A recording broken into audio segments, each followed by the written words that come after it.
имамға ұйығанда арттағылар рүкүдө, сәждада ат-тахият, салауат, дуаны, сананы айтауыз бі? Қайсыларды айтауыз имамға ұйығанда? Же қайсыларды айтпайыз? Мындай, имамға ұйығанда өте жақсы тұра бердіңіз. Бүгін қоғамшылықтачы имамға ұйығанда құлақ қағат Аллаху акбар деп айтпайды. Өзі оқығанда Аллаху акбар деп айтады. Имамға ұйығанда кел, мындай қылып қояды, тұра береді. Уже мен намазға кірдім деп ойлайды оқшайды. Андай емес. Бірінші такбир бұл фарызы айн. Ат-такбиратул ула, бірінші такбир бұл фарыз. Егер айтпай қойсаңыз, анда сіз намазға кірген болып есептелбейсіз, намаз болмай алады. Демек, бірінші Аллаху акбарды айтыңыз, өзіңіз оға тұрғандай. Так. Қолды байлайсыз.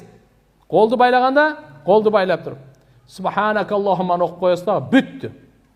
Аузын оқывайсыз, бисмиллахны оқывайсыз, фатиханы оқывайсыз. Егерде имам бағымдатты, шамды, құптанды оқып, вала далин десе, анда амин ішіңізден айтасыз. Аминді айтасыз. Бірақ ішіңізден айтасыз. Замсүрені оқывайсыз. Çünkü rüküge varganda Allahu Akbar degende siz de içinizden Allahu Akbar da aytasız. Rüküge vargandan keyin içinizden Subhana Rabbiyal Azim bunu okuysunuz.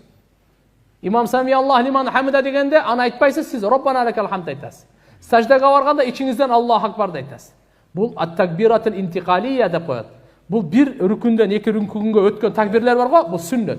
Birinci takbir farz. Düşündük mü?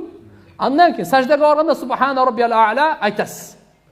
At-tahiyatты okuysunuz, salavatты okuysunuz. Çünkü de oldu. Siz demek neyini okuyasınız? Ağzını okuyasınız, Bismillah'ını okuyasınız, Fatiha'nı okuyasınız, Zamsüreni okuyasınız. Kalgan bardığın salam bergende salam aytasız. Assalamu aleykum, assalamu aleykum. Çünkü